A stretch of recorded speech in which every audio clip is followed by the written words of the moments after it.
What is up, guys? And in today's video I will be giving my likes for H2 Rob Zombie's Halloween 2. You guys loved my likes and dislikes for Halloween Kills so much, I decided why not put this into a series where I talk about other things that I like and dislike in other horror movies. Before I do continue on with the video, I do want to say one thing real quick, is if the audio is a little off on this video, is because I cannot use my microphone that I use for all my recent videos, because my lightning port in my iPhone is not working. I don't know why it's not working. It's loose, it's not working.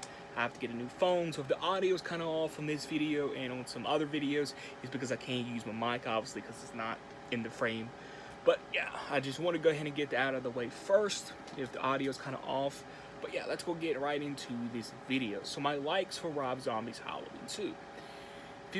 If you've been with my channel for a while, you will know this is a film where I have a weird obsession with this film, because one minute I can hate the film, one minute I can love the film. As the years have gone on, I kind of grown to appreciate this film. Is it a perfect? No, that's for a whole nother video. This is my likes.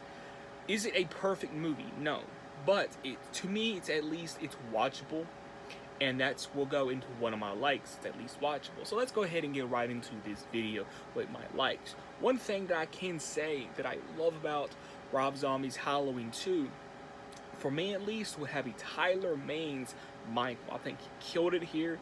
You know, he does just as good as a job as he did in the first one. I love his performance as Michael. That was brutal. He was angry. He was vicious. And I also liked that Michael grunted in this. I don't know why. That's just a small touch.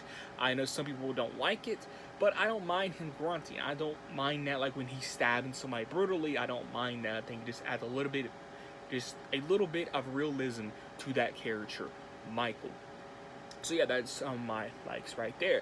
Tyler Mane, and I like the Michael grunts, which I guess is a small thing. I mean, if we're throwing like small things in there, I will say the knife. It's not like a regular kitchen butcher knife. It's actually like a hunter's knife. I thought that was really cool, different.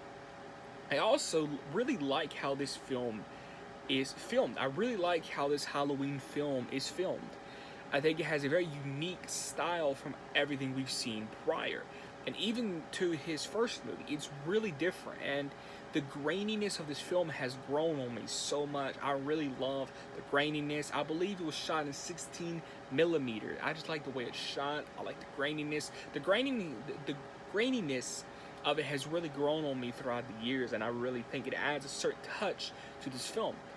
And I really haven't seen any other Rob Zombie movies to kind of have this graininess. You know, Orders of Salem didn't have it, 31 didn't have it. I would like if Rob Zombie kind of went back to this graininess for a future movie. I do like that graininess, and I think it's really cool. The other thing that I do want to talk about, that I feel like it's not talked about enough, and it's something that should get praised more, and that is the revelation of Laurie finding out her brother is Michael Myers, that she's Angel Myers. I love that. And why I say that should get more credit is because you got to think about this. I am not a big fan of the brother and sister timeline, but I prefer it here over the original timeline, mainly because we get to see Laurie's reaction to her being the sister. I think it was brilliant written, in my opinion. I think it was written well. It was shot well.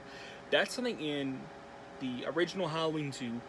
In H2O, it was already set up that they was brother and sister. We never got her reaction to that. Here, Rob gave us that reaction that we never got before in the original timeline. So even if you hate this movie and you totally despise the film, give it credit for that it has given us something that no other Halloween prior has given us. And I think it really works, in my opinion, and I like it, at least. That's, my opinion on that. Also, I like the dream sequence.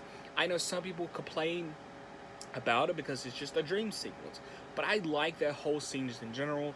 Again, I like Michael with that fire axe. Oh, that was a really cool scene. And so what that it was a dream? It was still a very cool and awesome scene, and that's one of the scenes at least, when I think of Michael, I think of that whole hospital scene and that whole kill of that of that nurse, and that is one of my favorite Michael kills, is in that hospital with that nurse. I also would have really loved to see the off-screen kill. There's one off-screen kill here where it looks like the woman has her eyes like gouged out or something.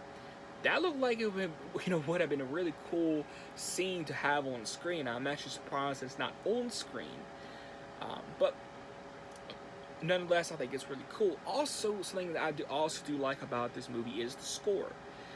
I think, me personally, the score is really unique and different. Again, just like the way this movie is shot and the cinematography of this movie, the score is very different. I think it stands out. And it's very, and again, a lot of people will get mad at me for saying this.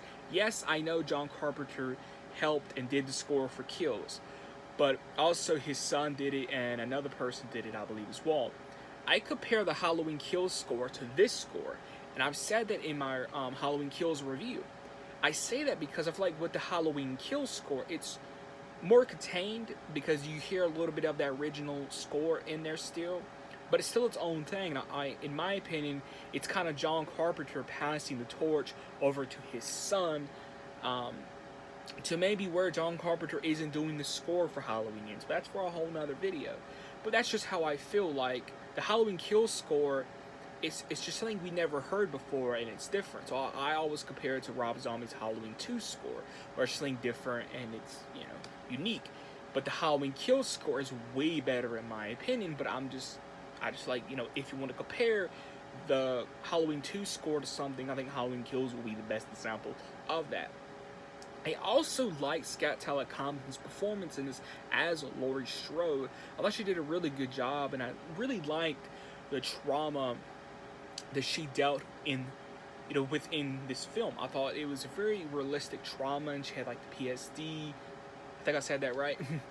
But she dealt with all that, and I thought at least for me, it was believable for me, and it worked for me. Also, the kills were really cool and really awesome. At this point, this was the most goriest and the most violent and the most angriest Mike we've seen. So I love it for that as well. Michael was angry. I love the kills. So yeah, I mean, come on. It's, it has awesome kills, and Michael's awesome in this. A little couple of things here and there that I do like about this movie. I think Brad Dourif, the voice of Chucky, does a great job in the role and the whole scene when Sheriff Brackett finds Annie. Every time I watch this movie, for the 100th time, thousands of times, ever how many times I watch this film, that scene always gets me because it's such an emotional scene, and to be honest, something that you would not really expect in a Rob Zombie movie, but we got it here. And Brad knocks it out of the park, and I really wish Brad would get more credit for this specific role. And even outside of the Andy stuff, he's really good as Sheriff Brackett. I think Sheriff Brackett is really a focus in this, and I feel like if there was ever a Rob Zombie's Halloween 3, Brackett should be more of front and center. It would just make sense story-wise. I will talk about that in a separate video. But yeah, for sure, I really like Brackett in this. I think his character is handled very well. Also, the mask. I also like the mask. Now, do I like when it's ripped? Kind of. That's for a whole nother video. But the mask, I like the mask. Like, you could tell, it's about to, just crumble. It's so just worn and torn at this point because of the events that happened in the first movie. A couple of little other things. What I really like, too. Now, I don't like that Michael speaks. I don't like none of that for a whole nother video. But I personally like that Laurie dies in this movie. Now, why do I say that? Because, look, we all love the character Laurie. But at this point in the franchise, can we all speak for each other and say, we are tired of the character Laurie, we just want something new and different? Yes. So at this time, I feel like Rob Zombie was kind of ahead of its time when it came to killing Laurie. I say that because you have to really think about this. At the time he thought, well, hey, if I kill Laurie, they can't make any other movies. Well, number one, there's different timelines, and number two, at this point, I say it started around 2015, 2016, I believe, it's where it kind of started, where we were just tired of the character Laurie. Little does he know that's what we want. We want Laurie to die and just kind of bring new characters into a already existing world. And I think, when it comes to killing Laurie, obviously Michael isn't dead, but when it comes to killing Laurie, again, I give it up for Rob Zombie for doing that, because a lot of directors and a lot of writers now that handle the Halloween property, yes, I'm talking about Universal and Blumhouse, they are afraid and they do not want to kill the character Laurie. They want to hold on to that character. Again, we all love that character, but at what point do we move forward and be like, hey, let's just do something new, let's do something different? You know what I mean? And I feel like Rob Zombie was ahead of its time when it came to that, without knowing what he was doing. You know what I mean? Like, he didn't know what he was doing and how the whole community would be now at this point. Like, you gotta think, Universal, Blumhouse, Jason Blum, David Gordon Green, all of them got cold feet because of the test on. So it was like, oh, we gotta change that ending of 2018. They wouldn't even let us see that alternative ending. They just kind of make an excuse to why we can't see it, because they probably know that we would like that ending way better. And Blumhouse and Universal knows we do not like that 2018 ending. But back on topic about Rob Zombie's Halloween 2. You can call me a defender of this movie if you want. It's fine. At this point, I compare... Again, I'm going to get hate for even saying this, but I compare Rob Zombie's Halloween 2 to Halloween Kills.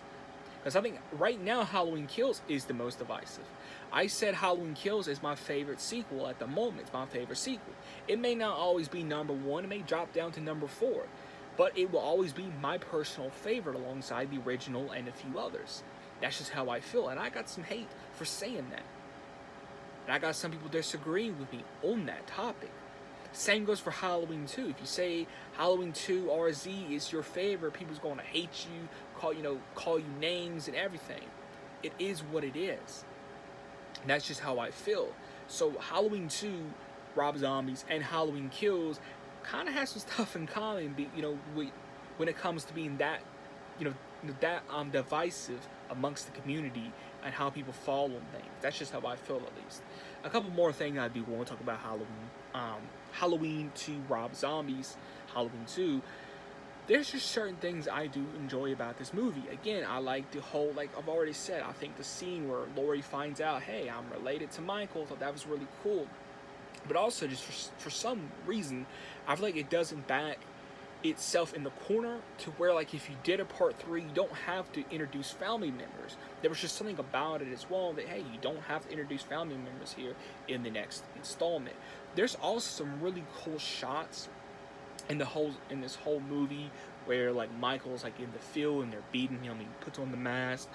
Love that. And that's one shot that I love, where the mask is off and he puts it on. The whole hobo look, I don't mind the whole hobo look. It doesn't bother me.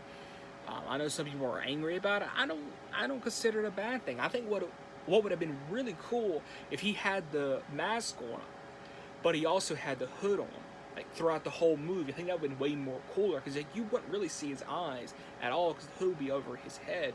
I think that would have been called, it was just a small touch that I would have added into the film when it comes to, the design of Michael.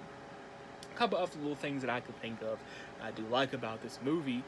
Again, like I've already said, I think Scout Tyler Compton does a really good job in the role. Danielle Harris knocks it out the park here as well, in my opinion.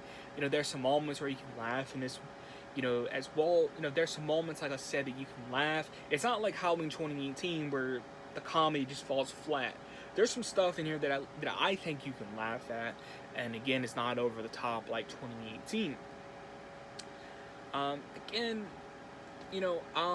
Also, before I go, I want to say this. If there's anybody that feels the same way, let me know, because this is just how I feel. Now, I want to say a couple of things. Every time I watch this movie, and I go back and watch old trailers of this movie or just whatever, I always find something interesting. That's, if you do your research, go on YouTube and find old trailers, teaser trailers, whatever, from 2009, you will find there's certain footage that's not in the movie.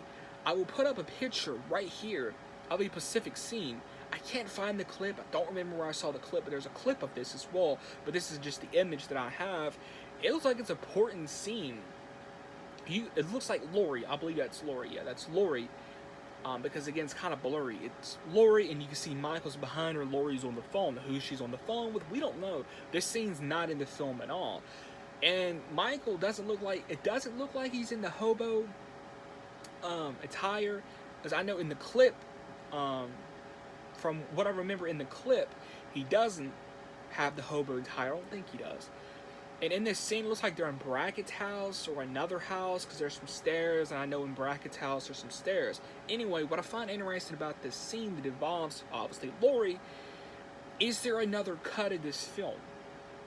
You know, I know there's the unrated and the theatrical cut, yada, yada, yada, but I don't remember this, I don't remember it being in the theatrical cut or the unrated cut. I haven't seen the theatrical cut in years. I don't own the theatrical cuts. I want to know, maybe I'm just talking, and this is in the theatrical cut, but it just looks different to me. Like, it looks like it would have altered some things, in my opinion. And there's even some other little scenes in the trailer that aren't in the actual film, and they're not in, in the deleted scenes and all that. So I do find that interesting, that one scene. Like, is there another cut of this movie where certain things or major things change the whole plot of this movie? If so, I personally would like that other cut of that movie, considering, I don't know if Rob Zombie's noticing, but this movie is getting a cult following, and I'm coming around to it, and if there's another cut of this movie, I think if you enjoy this movie, like I do at least, you're going to want that other cut of the film. I will say it right now. Also, before I go, I want to say this.